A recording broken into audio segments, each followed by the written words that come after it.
সুখবর সামনে এলো। এবার নতুন ধারাবাহিকে ফিরছে অভিনেত্রী কনীনিকা বন্দ্যোপাধ্যায়। বিস্তারিত জানতে ভিডিওটি দেখুন। মেয়ের হাত ধরেই শুরু করলেন নতুন পেশা অভিনেত্রী কনীনিকা বন্দ্যোপাধ্যায়। মা ও মেয়ের যুগলবন্দিকে সুন্দর করে সাজাতে অভিনেত্রী খুলে ফেললেন তার নিজস্ব পোশাকের সংস্থা কন্ডি অ্যান্ড কেয়া।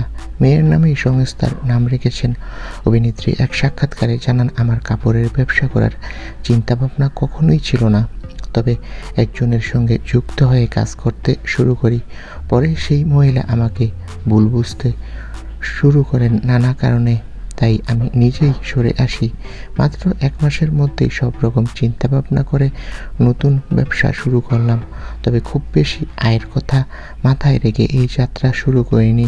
আসলে আমি নিজের কন্যা সন্তানকে খুব ভালোবাসি। সবসময় ভাবতাম আমার মেয়ে হলে আমি তাকে খুব সাজিয়ে গুছিয়ে রাখবো, তাই মেয়ের জন্যই এটা করা।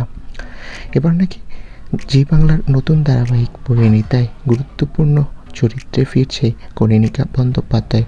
অভিনেত্রী সম্প্রতি এমনটাই জানিয়েছে, পরিণীতা ধারাবাহিকে তার চরিত্রটা নাকি অনেক গুরুত্বপূর্ণ হবে। তো বন্ধুরা, এবার পরিণীতা ধারাবাহিকে ফিরছে কনীনিকা। এ বিষয়ে তোমাদের মন্তব্য কি কমেন্ট করে জানাও। ধন্যবাদ।